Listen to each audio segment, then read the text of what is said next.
Scott, this is Joel. Again, this full swing continues to look very good.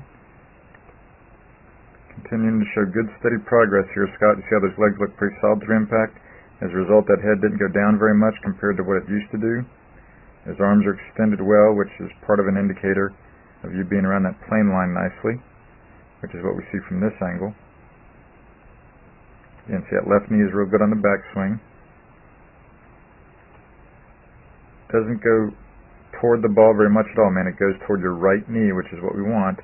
As a result, see through impact, your head is up a lot better than it used to be, and you see that club head is just about on plane there, buddy.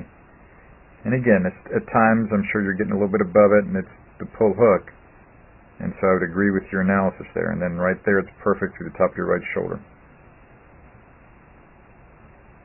So a lot of good things going on there, man.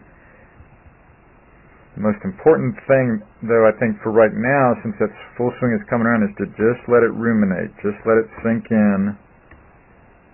Don't take any more new medicines right now the next couple weeks. And then remember that when it comes to putting, as you see here, this person hit him from over left of the screen to this hole. So on the x-axis, again, nothing's more than a foot from the hole. But on the y-axis, this person has some 3 or 4 footers left. This is where this person hit from, this young student of mine. So see, they look pretty good from this angle, but when you look at it from the blimp view, you see 2 of them are a little short, and that's where the 3-putt can come from. So I want you to keep getting better and better at your observational skills there, Scott, as much as possible, to see things again that you hadn't seen in the past. There's a difference. Looking down the y-axis versus here walking around to the side and looking at the x-axis. Perfect distance is what you're after with those putts, man, and really get good, continue to improve at your observational skills for that putting. Thanks so much, Scott. Look forward to hearing how tryouts go. Take care. This is Joel Suggs. I sure enjoyed meeting you down at the Cincinnati Golf Show this weekend and showing you your swing on the 2D equipment that I have. And so I want to take about 2 or 3 minutes to just show you around Meadowlinks. This is the studio I use in the winter for all my students. You see there's the down-the-line camera angle for our 2D equipment. And then we have the face-on camera angle also. And then what we also have here is 3D equipment to where I can show you your swing from 6 different camera angles with this 3D equipment. And we can get your swing from down to the 1/120th of a second in terms of exactly what your hips, shoulders, and hands are doing in the swing. And then also, I have the most realistic hitting curve I've ever seen from puttersedge.com. So when you hit your full shots, it feels as realistic as possible. And then I have 3 different green speeds for you to practice your putting. 9.5 on the step meter, 10.5 on the step meter, and 12.5 on the step meter. That's benefited my students tremendously. And then also I have a lot of learning aids like this Smart Stick. You can see the rest of those learning aids over here in my bag that we can work on to help you learn the certain fields in your golf swing that you and I both want. And then also I help my students a lot with their equipment through the winter.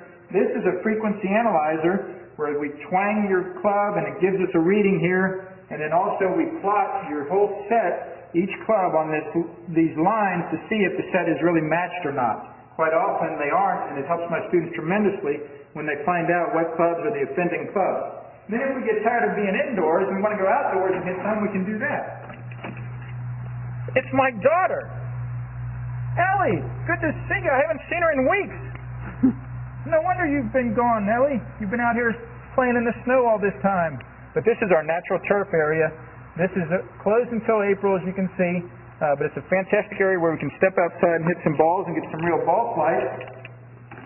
Or, if we get pretty satisfied that things are looking better on the video here, we're kind of cooped up inside and want to go outside, we can step on out and hit balls and see real ball flight for about 5 or 10 or 15 minutes, however long you and I can stand the cold, out into the air, and we see them land at these different flags. I have a yardage book for this driving range. It's the first one I've ever seen in my life where we know exactly what it is for the front, back, and middle of each green.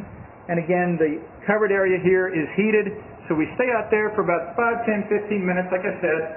It enables us to see some ball flight, and then we get satisfied that things are looking the way we want, and we can come back inside, take off our coat, and look again at the video equipment to see how your swing's looking, to make sure that you understand it. And then notice too, my exercise ball up top here, and then also, so I help my students a lot with their fitness through the winter, and then I will help you also with your sports psychology, with your golf psychology from the golfpsych.com people down in Texas. That's helped my students tremendously a lot over the years too. So again, I sure enjoyed meeting you down at the Cincinnati Golf Show this weekend. I look forward to seeing you again out here this summer at Meadowlinks, or even right now in the winter. I have a lot of people that work on their games with me right through the winter. Check out more information about the things I do to help you at joelsuggs.com. Take care.